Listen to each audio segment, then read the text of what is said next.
La princesse Charlène de Monaco est enfin rentrée chez elle après un long passage dans un centre spécialisé à Genève en Suisse. Une période de convalescence qui devait permettre à la femme du prince Albert de se remettre sur pied aussi vite que possible. Le 12 mars dernier, le palais annonçait le retour de la princesse dans un communiqué officiel. En accord avec ses médecins et alors que son rétablissement est en bonne voie, leurs Altesses Sérénissimes ont convenu ensemble que la princesse Charlène peut désormais poursuivre sa convalescence en principauté, auprès de son époux et de ses enfants. Il était également précisé, les prochaines semaines devraient lui permettre de se rétablir complètement afin de pouvoir reprendre progressivement ses activités officielles. Or, il semblerait que l'épouse du prince Albert ne vive toujours pas à ses côtés. Charlène de Monaco ne résiderait pas au palais princier, mais dans l'arrière-pays à Rocagel. La princesse occuperait une maison de campagne dont le père de son époux, le prince Régnier, a fait l'acquisition dans les années 50. Elle aurait souhaité séjourner dans cet endroit très calme où elle avait passé le confinement en 2020,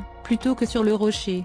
Une condition que le prince Albert n'aurait pas pu refuser. Une source proche de la princesse aurait confié au magazine Voici en désignant le palais monégasque. Elle n'a pas tellement envie d'y remettre les pieds. Avant de poursuivre, Albert n'a eu d'autre choix que d'accepter. Pour la première fois, Charlène a prononcé le mot divorce, et ça, c'est inenvisageable pour lui. Il est prêt à tout pour ne pas en arriver là et elle le sait très bien. Sur de nouveaux clichés, on peut voir Charlène, 44 ans, se réapproprier la coupe garçon blond platiné radical.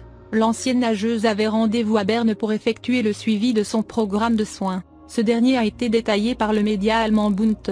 Pour lutter contre son état de fatigue profond, la princesse a maigri ces derniers mois, s'attelle à reprendre du poids grâce à un régime élaboré par un grand chef.